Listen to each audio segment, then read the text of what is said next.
I've been asked about my brush settings. The brushes that I use are mainly a pretty simple couple of brushes. I've actually got them divided up here, and they are basically my hard rounds and my soft rounds and stuff like that.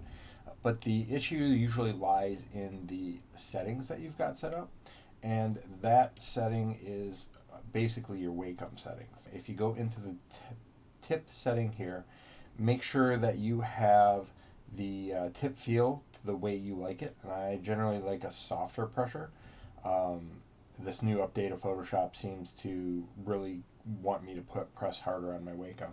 Make sure you have that kind of set up, and then like set it up according to Photoshop. So add the Photoshop icon, and then basically set it up. I've got my PS menu, my radial menu here, and that is this menu. When you right click on the brush, that brings up my radial menu, and the radial menu is really awesome for not having to go hunting down and find things.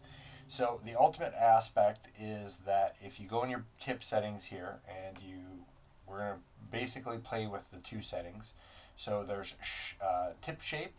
Any tip shape works fine. So I'm going to just shut all this off right now.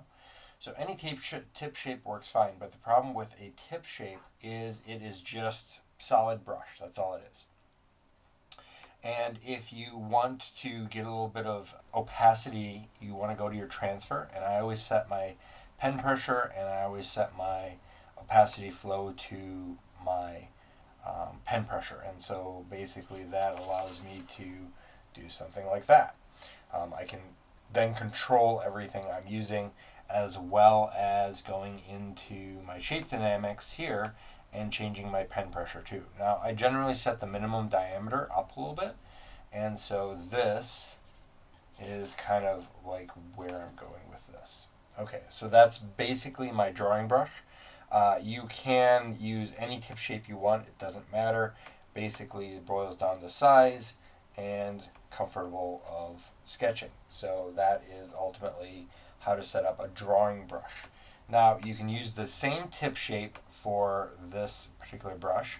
We can go a little bit bigger, and then we're going to go into shape dynamics, and if you want to add in a little bit of an angle jitter, that will actually give you a little bit more kind of direction in your brush. It'll rotate a little bit more, and when I go bigger here, not that big, when I go bigger here, I will get basically a softer brush. And this works great when I'm trying to build up, shape, form, color, and kind of build up things.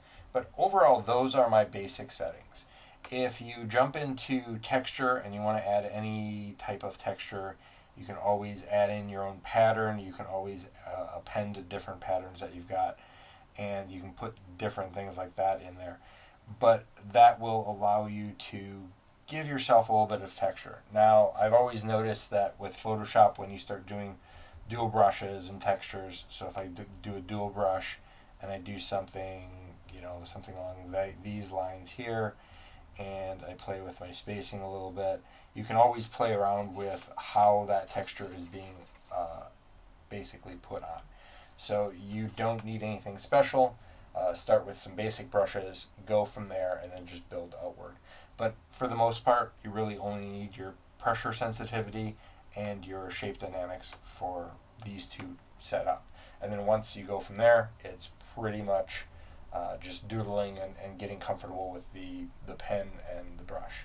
Just make sure that the pressure sensitivity doesn't have a little like exclamation point up here when you put it on.